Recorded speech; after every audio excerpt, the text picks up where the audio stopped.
नमस्कार, अपनी डपली अपना राग आप देख रहे हैं और आपके साथ मैं हूं अंशिका पाठक। लखनऊ में समाजवादी पार्टी कार्यालय के सामने पीडीए को लेकर एक होर्डिंग लगी है। इस होर्डिंग के जरिए ये बताया गया है कि आगामी लोकसभा चुनाव में समाजवादी पार्टी एनडीए से कैसे मुकाबला करेगी। होर्डिंग में लिखा है, एनडीए को हराएगा पिछड़ा, दलित, अल्पसंख्यक और मुस्लिम। इस होर्डिंग में डॉक्टर भीमराव अंबेडकर, राम मनोहर लोहिया, मुलायम सिंह यादव, एपीजे अब्दुल कलाम और जनेश्वर मिश्रा की फोटो लगाई गई है। तो सबसे पहले आप इस होर्डिंग को देखिए। आपकी टीवी स्क्रीन पर यह तस्वीर होर्डिंग की है जो समाजवादी पार्टी के कार्यालय के पास लगी है और इसमें कहा गया है कि एनडीए को जवाब पीडीए से दिया जाएगा। इस होर्डिंग को लेकर अब तमाम जो सियासी बयान हैं वो सामने आने लगे हैं। इसमें आप कई बड़े चेहरे भी देख रहे होंगे। तस्वीर जो लगी हुई है, भीमराव अंबेडकर की तस्वीर इसमें लगी हुई है। सबसे पहले आप देखेंगे राम मनोहर लोहिया, मुलायम सिंह यादव की तस्वीर लगी हुई है। इसके अलावा एपीजे अब्दुल कलाम और जनेश्वर मिश्रा की ये फोटो लगी हुई है। तो डिप्टी सीएम ब्रजेश पाठक ने पीडीए को लेकर एसपी पर निशाना साधा। ब्रजेश पाठक ने कहा कि पीडीए एसपी की कंप्यूटर की सोच है। उन्होंने दावा किया कि 24 लोकसभा चुनाव में बीजेपी की बड़ी जीत होगी।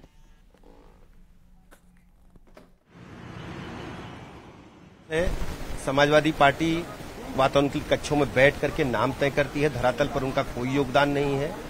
उत्तर प्रदेश की जनता ने उन्हें नकार दिया है। गुंडई, अराजकता, दंगों, मारपीट, बहू बेटी की इज्जत आबरू खतरे में, प्लाट मकान दुकान कब्जा करना समाजवादी पार्टी का पुराना सगल रहा है।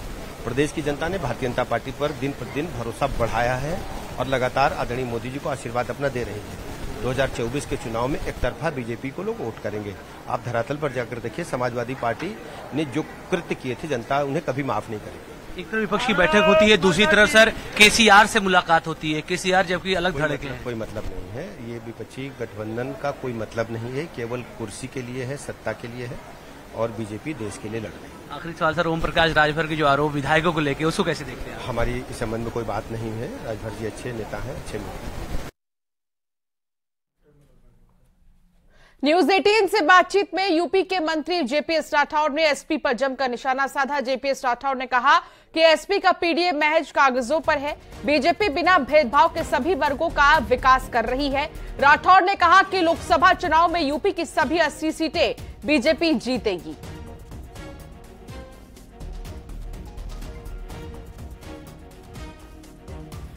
पिछड़ा, दलित या अल्पसंख्यक एक केवल वोट बैंक बनाना, उसको वोट अर्जित करना, लेकिन इन्होंने कब पिछड़ों की चिंता की है, कब अल्पसंख्यकों की चिंता की है, कब दलितों की चिंता की है? किसी को इनको चिंता करने की बात नहीं है।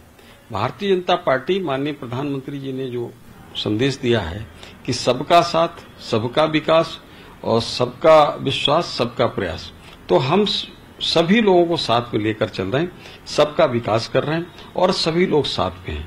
जन कल्याणकारी योजनाओं को लागू करते समय आप चाहे देख लीजिए केंद्र सरकार की या प्रदेश सरकार की, उनको पूरी पारदर्शी तरीके से पिछड़ों के लिए, दलितों के लिए, अल्पसंख्यकों के लिए भारतीय जनता पार्टी की केंद्र की सरकार और प्रदेश की सरकार बराबरी के साथ लागू करने का काम किया है। हमने कोई भेदभाव नहीं किया और इसका अधिकतम लाभ इसी वर्ग को मिला है और जिसके कारण वो वर्ग भी अब हमसे जुड़ गया है। तो अब उनको बेचैनी है, उनके पास कुछ बचा ही नहीं।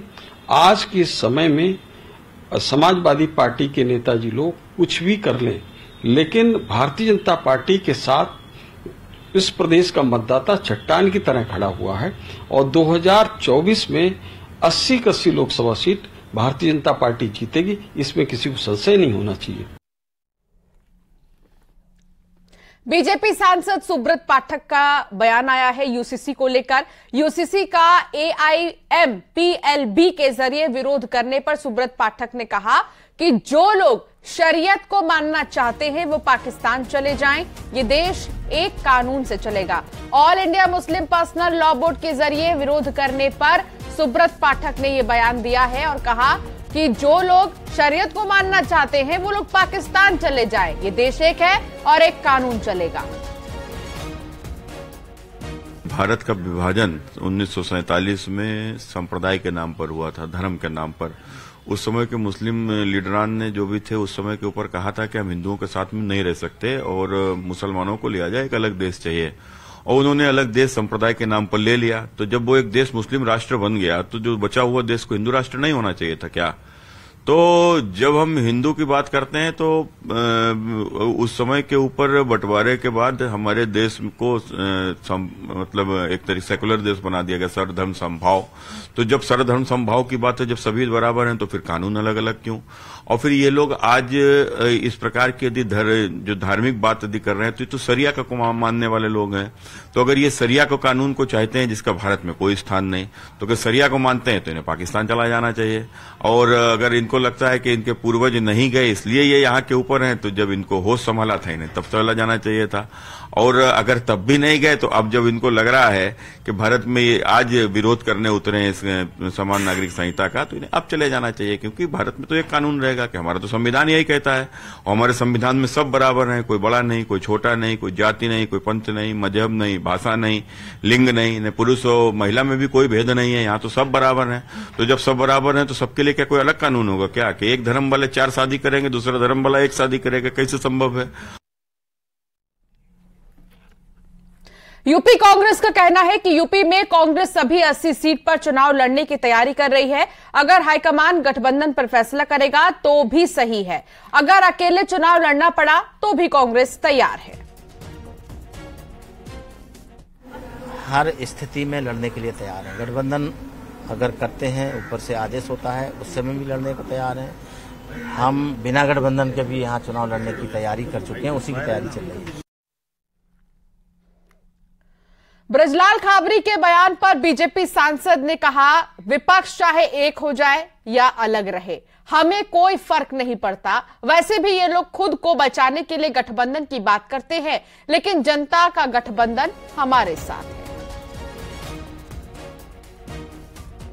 लेकिन ये जो भी करें, ये मिलें या ना मिलें, ये 2024 में इनके लिए कोई स्पेस नहीं है।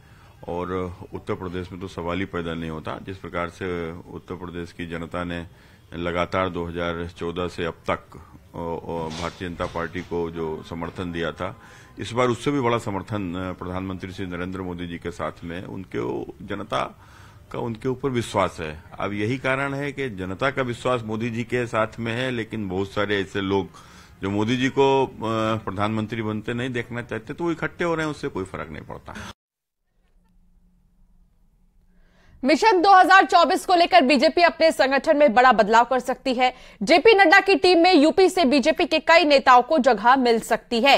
यूपी में कई नामों को लेकर चर्चा हो रही है। सिंचाई मंत्री स्वतंत्र देव सिंह, पूर्व मंत्री डॉक्टर महेंद्र सिंह राष्ट्रीय टीम में शामिल हो सकते हैं। श्रीकांत शर्मा और सिद्धार्थनाथ सिंह, एमएलसी अश्विनी त्यागी और डॉक्टर दिनेश शर्मा को राष्ट्रीय टीम में जगह मिल सकती है। इसके साथ ही बीजेपी की राष्ट्रीय मीडिया टीम में यूपी के कई प्रवक्ताओं को जगह मिल सकती है। तो ये संभावित चेहरे हैं जो हम आपको दिखा रहे हैं आपके टेलीविजन स्क्रीन के एक तरफ। नड्डा की नई टीम में संभावित चेहरों की लिस्ट में कौन कौन है, ये देखिए। उत्तर प्रदेश बीजेपी संगठन की कमान एक बार फिर गुजरात के हाथों में होगी, या कह सकते हैं गुजराती के हाथों में होगी। और इस कयास के प्रमाण तब और पुख्ता हो गए जब भूपेंद्र चौधरी ने गुजरात के पूर्व डिप्टी सीएम नितिन पटेल से दिल्ली में मुलाकात की। इसके बाद प्रदेश को नया प्रभारी मिलने की अटकलें तेज हो गई हैं। इसी पर एक रिपोर्ट आपको दिखाते हैं।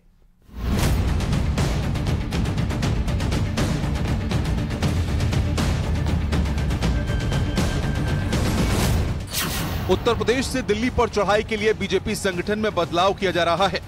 टीम चौधरी में नए नए चेहरों को शामिल करने की रणनीति बन रही है और लोकसभा चुनाव की तैयारियों के बीच उत्तर प्रदेश बीजेपी को जल्द नया प्रभारी भी मिल सकता है। दरअसल देश में 350 सीटें और उत्तर प्रदेश में सभी 80 सीटों का लक्ष्य लेकर चल रही बीजेपी को उत्तर प्रदेश से काफी उम्मीदें हैं और इसी को देखते हुए अब नए प्रभारी की नियुक्ति होने वाली है। भारतीय जनता पार्टी के उत्तर प्रदेश के नए प्रभारी के नाम को लेकर चर्चाएं तेज हैं। दरअसल भारतीय जनता पार्टी अब जल्द उत्तर प्रदेश में नए प्रभारी के नाम का ऐलान करेगी। भारतीय जनता पार्टी में सबसे जो चर्चा में नाम है वह है नितिन पटेल का। गुजरात के पूर्व डिप्टी सीएम रहे हैं नितिन पटेल और आला कमान के काफी करीबी माने जाते हैं। गुजरात के पूर्व उप मुख्यमंत्री नितिन पटेल को यूपी का प्रभारी बनाया जा सकता है। पिछले दिनों नितिन पटेल की यूपी प्रदेश अध्यक्ष भूपेन्द्र चौधरी से दिल्ली में मुलाकात भी हुई थी। दोनों नेताओं की मुलाकात के बाद अब यूपी में प्रभारी के बदले जाने को लेकर चर्चा और तेज हो गई है। प्रभारी की रेस में सीआर पाटिल, अनुराग ठाकुर, धर्मेंद्र प्रधान के नामों को लेकर भी चर्चाएं तेज थी। लेकिन इस बीच नितिन पटेल की भूपेन्द्र चौधरी से मुलाकात को काफी महत्वपूर्ण माना जा रहा है। भूपेन्द्र चौधरी का अमित शाह से मिलना और फिर नितिन पटेल से मिलने के बाद से माना जा रहा है कि नितिन पटेल डार्क हॉर्स साबित हो सकते हैं। बीजेपी उन्हें उत्तर प्रदेश का प्रभारी बना सकती है। सूत्रों के मुताबिक बीजेपी हाईकमान ने नितिन पटेल को लेकर मन बना लिया है और इस नाम की घोषणा जल्द ही होगी। गुजरात में बीजेपी को सबसे बड़ी जीत मिली थी। जीत का श्रेय नितिन पटेल को दिया गया था। पन्ना समिति के प्रयोग को धरातल पर उतारा था। ओबीसी वोटरों को साधने में नितिन पटेल माहिर हैं। बीजेपी को पता है कि दिल्ली का रास्ता उत्तर प्रदेश से होकर जाता है। ऐसे में पार्टी इस राज्य में रत्ती भर भी खतरा नहीं उठाना चाहती। इस क्रम में पार्टी की योजना साल 2014 की तरह ही सामाजिक समीकरण को दुरुस्त करने की है। तब पार्टी ने गैर यादव, ओबीसी, गैर जाटा वैसी और हिंदुत्व का दांव चला था। अब पार्टी की योजना इस सामाजिक समीकरण में हर वर्ग, हर बिरादरी को साधने की है और नया समीकरण तैयार करने के लिए कई तरह के बदलाव किए जा रहे हैं। भारतीय जनता पार्टी के प्रदेश के अध्यक्ष भूपेन्द्र चौधरी से उनकी पिछले दिनों मुलाकात भी हुई। ऐसे में कयास ये लगाए जा रहे हैं कि नितिन पटेल भारतीय जनता पार्टी के उत्तर प्रदेश के नए प्रभारी हो सकते हैं। वहीं कई अन्य नामों पर भी चर्चाएं हैं। इनमें अनुराग ठाकुर, धर्मेंद्र प्रधान और सीआर पाटिल का भी नाम है। कैमरामैन शरद के साथ संकेत मिश्रा, न्यूज़ 18 लखनऊ।